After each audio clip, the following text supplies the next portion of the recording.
Hai semua, kembali lagi bersama saya di OK Channel. Segmen yang saya nak sampaikan kali ini ialah pengalaman seram gerai misteri di tepi jalan. Siana bukan nama sebenar, dengan kawan-kawannya ingin menghadiri rumah terbuka di rumah kawannya yang tinggal di suatu daerah. Dengan menaiki 4 buah kenderaan, mereka seramai 15 orang semuanya. Mereka berkonvoi dengan perjalanan mengambil masa 2 jam dari pusat bandar ke daerah itu. Jalan yang mereka lalui adalah jalan berbukit-bukit dan berliku-liku. Siana memandu salah satu kenderaan itu kerana rakan-rakannya ramai yang tidak berani memandu dengan keadaan jalan yang macam tu. Siana ni yang paling berani kerana dah biasa dengan jalan yang sangat mencabar seperti itu. Biasanya di jalan ini banyak gerai-gerai buah-buahan yang ada di tepi jalan. Gerai-gerai ini agak jauh jaraknya atau agak rawak, hanya diletakkan meja dan buah-buahan disusun di atas. Ada juga buah yang digantung. Gerainya kecil sahaja di sekitar jalan ini. Dalam 1 jam perjalanan setelah kenderaan mereka melintasi gerai-gerai buah-buahan, kenderaan yang mereka naiki mendekati sebuah gerai buah-buahan yang menjual buah naga. Dari jauh, mereka melihat buah-buah yang diletakkan di atas meja semuanya sangat sedap. Buah yang disusun rapi semuanya buah naga. Salah seorang kawan Siana bernama Julia menyuruh mereka berhenti, tetapi tidak kesampaian kerana tiada seorang pun yang menjaga gerai itu. Mereka berkemungkinan penjaga gerai itu pergi ke tandas.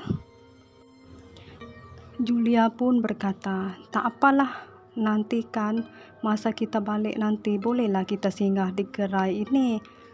Manalah tahu penjaga gerai ada masa tu." Siana terus memandu kenderaan berlalu pergi sampai matanya masih menjeling ke arah gerai itu melalui cermin sisi. Setelah 2 jam perjalanan, mereka pun tiba di rumah terbuka yang mereka hendak tuju tadi. Dalam sekitar 2 jam berada di rumah terbuka itu, mereka pun hendak berangkat pulang. Julia tiba-tiba menepuk bahu Siana dan berkata, "Siana, nanti kita singgah di gerai buah-buahan tadi ya. Saya nak beli buah naga tu, takut kempunan pula kalau tak pun kita singgah mana-mana yang ada jual buah naga." Siana hanya mengangguk faham. Julia berkata lagi, "Tapi kan saya rasa nak juga buah naga kat gerai tu tadi, sebab buahnya segar-segar dan lain yang saya nampak dari gerai yang lain tu." Siana mengangguk lagi, tanda setuju. Dia layan je perangai kawannya itu dan permintaannya. Walaupun hatinya baik, tapi Julia ni cerewet sikit. Jadi sebelum mereka meneruskan perjalanan, Siana sempat menjeling ke arah jam menunjuk pukul 4 petang. Entah macam mana, lebih kurang sejam kawan-kawan dia terpisah. 3 lagi kenderaan dah jauh ke hadapan, meninggalkan mereka di belakang, sehinggakan pukul 5:30 petang mereka tiba di gerai tempat Julia mahu membeli buah naga tadi. Siana memberhentikan kenderaan dan turun. Mereka cuba memanggil berkali-kali penjaga gerai itu, tapi tidak dijawab. Siana memandang wajah Julia. Raut wajah Julia nampak sedih sekali. Matanya merah berair sebab nak sangat makan buah naga di gerai itu. Tapi macam mana nak beli? Takkan mereka nak curi? Bisik hati Siana. Mereka pun memanggil-manggil lagi orang yang menjaga gerai itu, tapi tiada siapa yang menyahut, sebab kan hanya gerai itu je yang ada di situ. Bunyi kenderaan melintas. Salah seorang rakan mereka bernama Mona mengambil 2 biji buah naga dan memberikan kepada Julia. dan berkata, "Nah Julia, kau jangan pening-pening, kau ambil buah naga nih, kita pergi je." Ziana pun ikut je masuk kenderaan dan berlalu pergi. Mereka mencuri buah naga tanpa meletakkan duit atau membayar pada hari itu. Bukan sengaja mereka hendak mencuri, tapi kesihan dengan Julia yang betul-betul nak makan buah, tapi tiada siapa di situ. Pelik sekali. Mereka pun meneruskan perjalanan pulang ke bandar. Di dalam perjalanan pulang, kejadian pelik telah berlaku. Pertama sekali, kenderaan yang mereka naiki terasa berat. Padahal semua mereka yang ada di dalam semuanya kurus-kurus. Tak ada berat manapun. Dari tadi Ziana rasa taklah terlalu berat. Tetapi selepas berlalu dari gerai itu, kenderaan terasa berat. Dia mendiamkan diri je. Tak fikir bukan-bukan. Mereka melalui jalan yang berbukit-bukit berliku-liku. Hujan turun renyai-renyai pula tu. Syukurlah mereka selamat sampai ke bandar. Ziana menghantar satu persatu kawannya ke rumah. Si Julia yang paling terakhir Ziana hantar. Pada waktu ni, Julia tinggal berseorangan sementara ayah dan ahli keluarganya yang lain beraya di rumah keluarganya yang lain. Di daerah lain. Julia tak ikut keluarganya kerana dia mengikut ke rumah terbuka bersama Ziana. Tetapi apa yang Ziana berasa sangat ganjil dan pelik, sejurus dia menghantar kawannya Julia. Kereta yang dipandunya terasa ringan. Macam ada sesuatu yang ikut turun bersama Julia. Pendekkan cerita, Kak.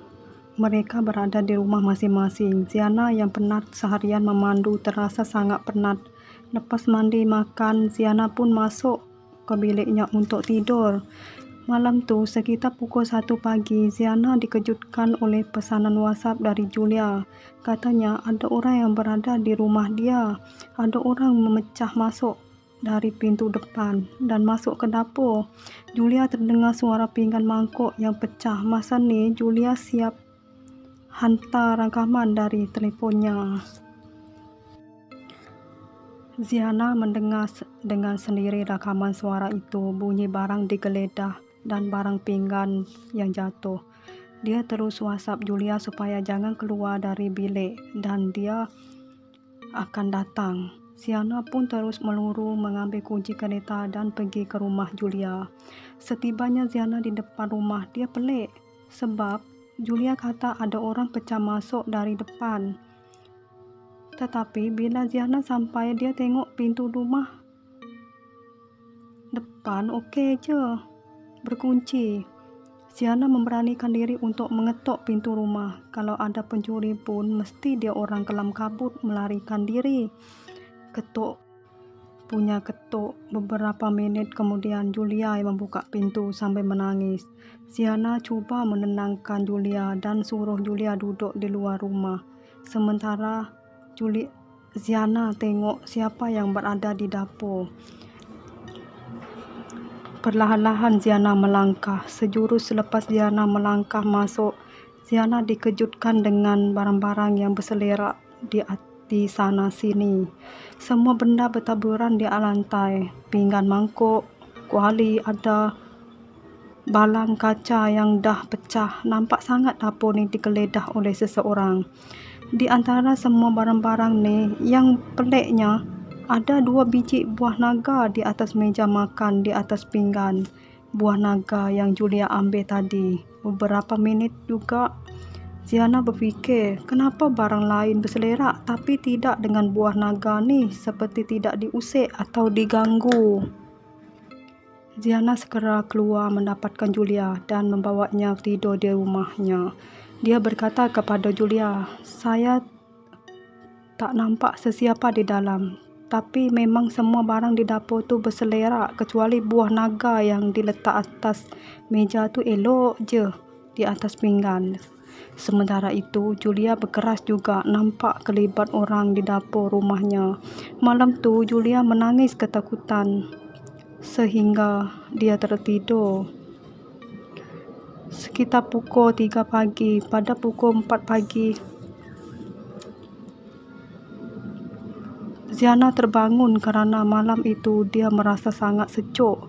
Sejuk lain sangat sampai ke tulang. Dia terus bangun dan hendak ke bilik air. Sebelum keluar bilik, sempat dia menjeling ke arah Julia yang sedang tidur di sofa dan mata kuyu. Ziana berjalan ke arah tandas yang terletak di dapur. Sementara di dalam tandas, dia terdengar bunyi seperti pisau yang menghiris sesuatu di meja dapur. Matanya terbuka luas sebab siapa pula yang menghiris buah di dapur pagi-pagi macam ni? Selepas melepaskan hajat, Ziana cepat-cepat membuka pintu tandas dengan perlahan-lahan. Meja makan yang terletak di depan pintu tandas. Dia berasa sangat cemas. Tangannya bergetar. Setelah pintu tandas dibuka seluasnya, Ziana melihat Julia memegang pisau sambil menghiris buah naga di atas meja. Tapi yang paling menyeramkan, kepalanya melihat ke arah Ziana dengan senyuman menyeramkan, sambil tangannya menghiris buah naga itu, sehingga dia menghiris tangannya sendiri, membuatkan darah menitis ke permukaan meja. Ziana terperanjat dan berlari masuk ke bilik dan mengunci pintu. Tiba-tiba dia terdengar suara Julia menegurnya dalam bilik sambil mengusuk matanya. "Kau dah kenapa? Macam nampak hantu je." Ziana menoleh ke arah Julia yang menggosok matanya dengan penuh tanda tanya. Kalau ini Julia yang sebenar, habis siapa di luar yang ada di dapur? Bisik Ziana dalam hati. Malam itu juga mereka keluar dari rumah dan tidur di rumah makciknya Ziana yang tidak berapa jauh dari taman perumahan Ziana. Mereka menceritakan insiden mereka telah mencuri buah naga di gerai tepi jalan itu dan apa yang mereka telah lalui. Makcik Ziana memberitahu apa yang sebenar yang berlaku. Ini semua kerana mereka mencuri buah di gerai itu. Untuk segelintir peniaga di situ sudah menjadi budaya mereka untuk tidak menjaga gerai masing-masing. Tinggalkan gerai tanpa dijaga oleh sesiapa pun. Mereka hanya meletakkan buah dengan harga dan mereka akan meletakkan tempat untuk pembeli memasukkan duit. Kalau ada pembeli datang, mereka akan tengok harga dan memasukkan duit di tempat yang disediakan. Kalau ada buah yang pembeli nak beli, peniaga-peniaga ini pula akan datang pada waktu petang dan melihat hasil jualan buah mereka. Tapi tidak semua orang tahu tentang budaya ini. Ada orang tahu kedai itu tak ada orang atau peniaga, mereka akan berlalu begitu sahaja, dan ada juga yang tahu pembeli akan memasukkan duit di dalam bekas yang disediakan. Walaupun mereka tidak menjaga gerai, ada juga yang mereka tinggalkan untuk menjaga gerai mereka yang tidak dapat dilihat dengan mata kasar. Dan jika ada yang mencuri buah, penjaga gerai ini akan menyumpah mereka dan mengganggu pencuri itu. Itulah yang terjadi dengan kamu dan Julia, kata makciknya. Tapi sekarang ramai yang tidak mengamalkan budaya macam ni. Ada orang tahu kedai itu tak ada peniaga, mereka akan berlalu begitu sahaja, dan ada juga yang tahu pembeli akan memasukkan duit di dalam bekas yang disediakan. Walaupun mereka tidak menjaga gerai, ada juga yang mereka tinggalkan untuk menjaga gerai mereka yang tidak dapat dilihat dan mata kasar. Dan ada juga yang mencuri buah. Penjaga gerai ini akan menyumpah mereka dan mengganggu pencuri itu. Itulah yang terjadi dengan kamu dan Julia, kata makciknya. Tapi sekarang ramai yang tidak mengamalkan budaya macam ini. Hanya ada segelintir je yang masih mengamalkan ilmu macam ini. Makcik Ziana mencadangkan supaya mereka pergi membayar buah yang mereka curi itu. Pada keesokan harinya, mereka segera kembali ke gerai buah-buahan itu dan memasukkan duit yang mereka ambil. Muncullah selepas itu, tiada lagi gangguan yang mereka lalui. Sampai sekarang, Ziana masih lalui jalan itu. Dia masih teringat kejadian yang mengganggu mereka. Biarlah buat pengajaran buat mereka.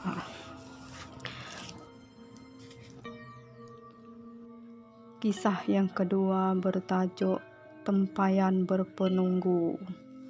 Moyang atuk belah mak aku dulu sebenarnya dukun. Jadi adalah menurun ilmu sikit-sikit kat mak aku. Aku ni pula memang jenis tak percaya benda-benda macam ni. Walaupun macam tu, aku sangat takut kalau bercakap pasal saka.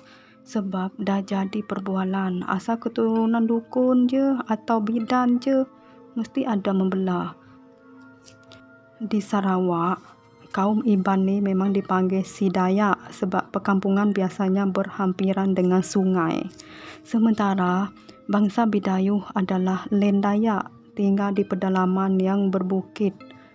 Zaman dahulu bila berperang, hero akan penggal dan bawa balik kepala ketua musuh. Dipendekkan cerita, kat kampung mak aku tu pernah berlaku peperangan dua pihak ataupun dua puak, dan kepala ketua yang kalah akan dipenggal dan disimpan di dalam satu pondok yang terletak di belakang rumah datuk aku. Almaklumlah ketua kampung, walaupun ianya kepunyaan musuh, tetapi tetap dihormati dan berlaku upacara pemujaan pada setiap hari gawai hantu. Perlu tahu ya, orang dulu-dulu ni bukannya kosong, mereka ada sesuatu yang jadi pendamping. Jika tak perlu diganggu oleh pendamping, kenalah hormat dan bagi makan kat kepala itu. Sebenarnya aku sendiri tak pernah tengok upacara itu, cuma dengar cerita daripada sepupu-sepupu yang masih tinggal di kampung. Jika pada musim perayaan gawai hantu tiada upacara diadakan, maka setiap kali bulan mengambang akan ada riuh rendah dari pondok tersebut, dan tengkorak tu pula bercahaya seperti berpula api. Dan pastinya selepas itu mesti ada yang meninggal, tak kira usia, tua, muda, kecil, besar, ada saja yang jadi mangsa. Dan dalam mangsa yang sama, tempayan yang berpenutup pula akan menangis sayu. Memang meremang bulu roma kalau mendengar bunyi sayu sedang mendayu-dayu lagi. Sepanjang malam sambil bunyi keruk-keruk dari dalam tempayan. Takkan nak kata tikus pula. Tempayan berpenutup tanah liat, sesana sunyi kampung yang belum ada bekalan elektrik masa tu lagi. Tambah menyeramkan. Biasa bunyi ayam itik dari reban dari bawah rumah. Bila suasana riuh di pondok, dari tangisan sayu dari tempayan, ayam dan itik jadi bisu. Itu yang menyebabkan bunyi seram tu jelas kedengaran. Tetapi ada sayup-sayup juga kedengaran anjing melolong sayu. Pada masa ini memang seorang pun tak bersuara. Segalanya bisu kecuali anjing, pondok dan tempayan yang berbunyi sayu-sayu bersaut-sautan. Mana-mana rumah yang terletak jauh dari pondok tengkorak itu pun tak selamat sebab ada yang mengganggu, ada yang kena kacau. Bumbung macam kena siram dengan batu kerikil, dinding kena cakar, jari berkuku panjang di celah bilah tingkap. Suara mengilai keliling rumah, sepasang mata mengendap di celah dinding. Bayangkan kalau masa tu duduk hanya bertemankan lampu minyak tanah, korang tak rasa seram ke? Aku seram. Tapi lebih 15 tahun yang lepas, disebabkan satu kemalangan, kebakaran pondok itu dah musnah. Termasuk tengkorak itu dihangus jadi abu di jilat api. Bunyi-bunyi menyeramkan dari pondok tu pun dah hilang.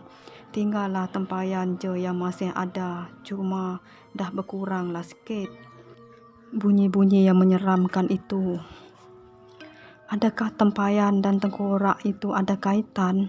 Mungkin dulu harta benda yang empunya kepala tu pun dah dirampas juga.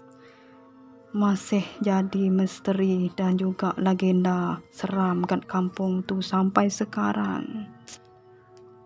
Oke kawan-kawan, itulah dia cerita yang saya nak kongsikan untuk kali ini. Semoga Anda semua terhibur. Jangan lupa like, komen, subscribe kalau Anda suka.